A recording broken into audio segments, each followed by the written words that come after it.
Today's video is going to be about the idea that real men should not cry. This is a clip that I did not see until my wife brought it to my attention by a talk show host that I used to watch. I'm going to paint you 3 scenarios, and you can tell me for yourself whether or not these would be people that you would consider manly.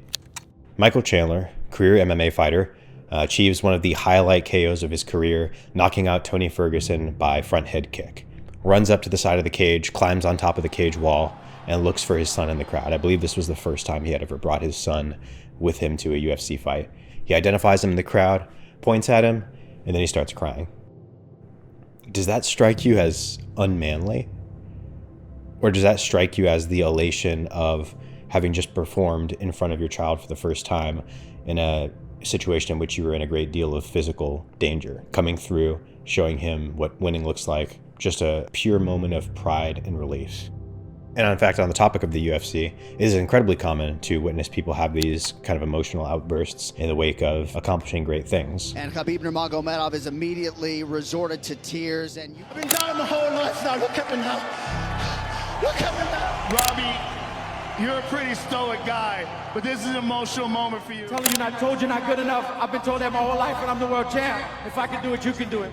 And you could say this is selfish, right? You could say these are vain accomplishments, but it's really not when you consider that each one of these people had an entire team behind them, helping them.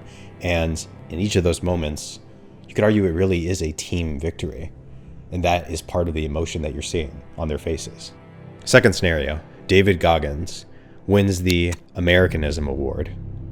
David Goggins, who transformed himself from an obese man, no real prospects in life, lost over 100 pounds in a month, and ends up joining the SEAL teams, having a great career as an ultramarathon runner, breaking world records, finally wins this award, and I'd like to thank my mom up here, who thanks those who were instrumental to his journey, gets to his mom, and breaks down.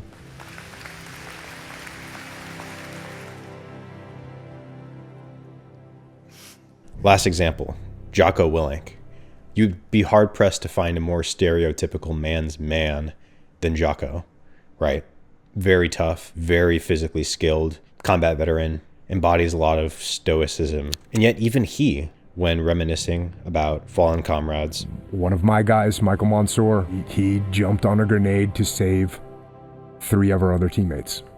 That's the Medal of Honor as far as I'm concerned. Or his wife. I mean, I gave my wife everything. Except for time. I could not always give her the time that she deserved. She never complained about it one time. That's legit. I'll draw on my own experience from this as well. I was never really the type to be emotional or sentimental, especially not when it comes to art. Didn't cry during movies, just wasn't the type to do so. Never had a really strong connection to that feeling of emotionality. Come time to graduate Officer Candidate School, I received my Eagle Globe and Anchor insignia, signifying that I've become a United States Marine. We were standing there covered in mud after going through our final training evolution, and someone was playing "I'm Proud to Be an American" on their cheap little iPhone speaker, and the tears just came. Couldn't help it. It was still one of the proudest moments of my life. Since doing those and other hard things, I have found that that emotional sensitivity has kind of stayed. I now tear up during movies to a degree that I did not before. And I do really think it has to do with this idea of the more you experience hardship and perseverance and victory, the more you become sensitive to witnessing that in others, right? Hence the ability to cry during We Are Marshall, and when the underdog team makes that final touchdown, but also just be sensitive to your emotions in general. This is a very common talking point from people like this, that you should be stoic. So here's an expert on stoicism in Ryan Holiday tackling this notion that people should not cry. Well, definitely doesn't mean the repression or the suppression of emotion. It's not about pushing away empathy. I think it is being less emotional, but not emotionless.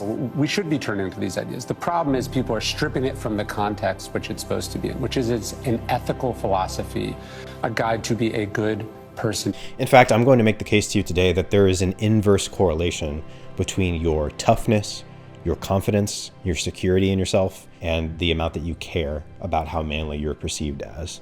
I've said this to my wife, something I truly believe, very few and far in between, do you find genuinely admirable, tough, and secure men who spend their time criticizing others and talking about what real manhood looks like. And as the wise Goggins said, You will never meet a hater doing better than you. Thank you for watching. If you resonated with these themes, you might want to check out some of my more high production value content like Memoirs, which is a docuseries I made covering my journey through the Marine Corps, as well as a recent Hyrox competition video I made. Stick around, and I'll see you guys later.